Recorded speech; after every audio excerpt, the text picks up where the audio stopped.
And FBI Director Kash Patel is about to face some tough questions when he testifies this week on Capitol Hill after some mistakes in his handling of Charlie Kirk's assassination investigation. Conservative activist Chris Rufo posted this. It's time for Republicans to assess whether Patel is the right man to run the FBI, adding that he performed terribly in the last few days. So Patel prematurely announced the suspect was in custody. He also appeared to take credit for the FBI's release of images that ultimately led to the suspect's arrest. Here's how Utah Governor Spencer Cox sees it. This was a co-lead operation. So the FBI was co-lead with the state. We worked very closely together. I think Director Patel would tell you it was flawless. It was everybody just trying to decide, is this a good idea? The reasons to release it, I think, are pretty obvious, right? It makes it easier for lots of people to see it and maybe find someone. Group chat is back. I wanted to bring this up because these questions were sort of coming from inside the House, so to speak, and we were pointing out Rufo's tweet in particular because it was not just some flyby post of like, this guy is bad. It was a long explanation of why he thinks people should assess this.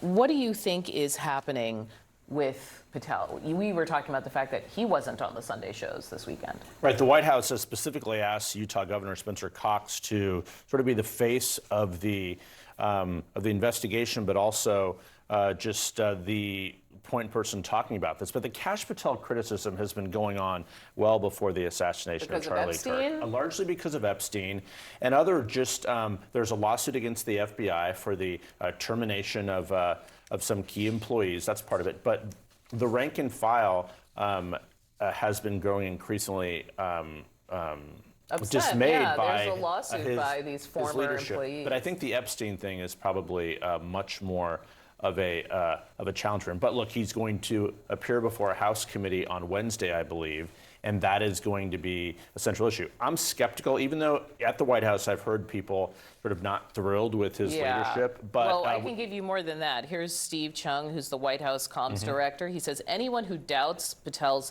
resolve and dedication, especially when Charlie was such a close friend to him, is simply using this extremely sad moment in a disgusting act of political gamesmanship. Yeah, look, and the issues with Patel go back to his appointment to the job in the first place, right? Remember that the FBI director quit. Chris Wray should have had more time on his term, but he got out of the way because he knew he was going to be fired for Patel, who a lot of people thought was not the right person for the job to begin with. I do think that one of the things that Patel is going to need to explain, maybe even to the people on the Hill in this hearing, is on Wednesday after Charlie Kirk was shot, as Patel was putting out these tweets that were putting out information that was not correct. He was at a fancy restaurant in New York having dinner. He was at Rouse, right?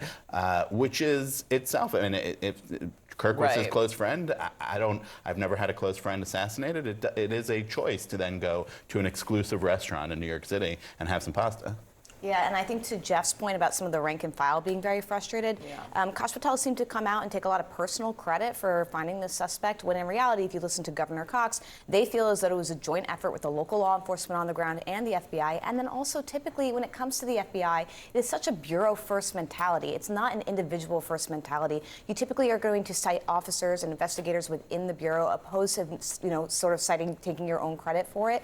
Another thing that I'm watching, just the way that Kash Patel is managing his own and the FBI's social media is very curious. So to say, one, that you have a suspect in custody, and then to have the Utah local law enforcement say that there is still a suspect at large, having the FBI have to scramble and come back out and say that they released the person, it was a very preemptive social media post that made the FBI look very disorganized.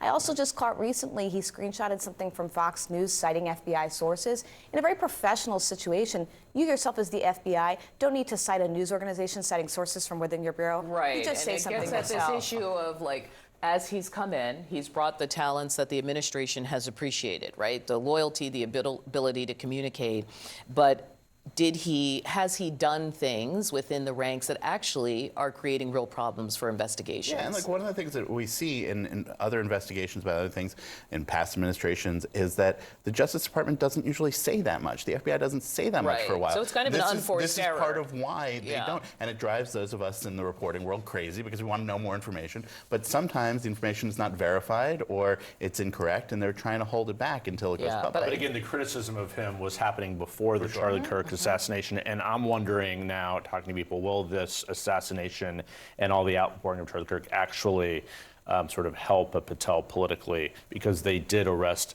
someone, and will that become the focus of the hearing, as opposed to the other issues with Epstein and other things, which are very real inside Take the those Bureau? things sort of off the table.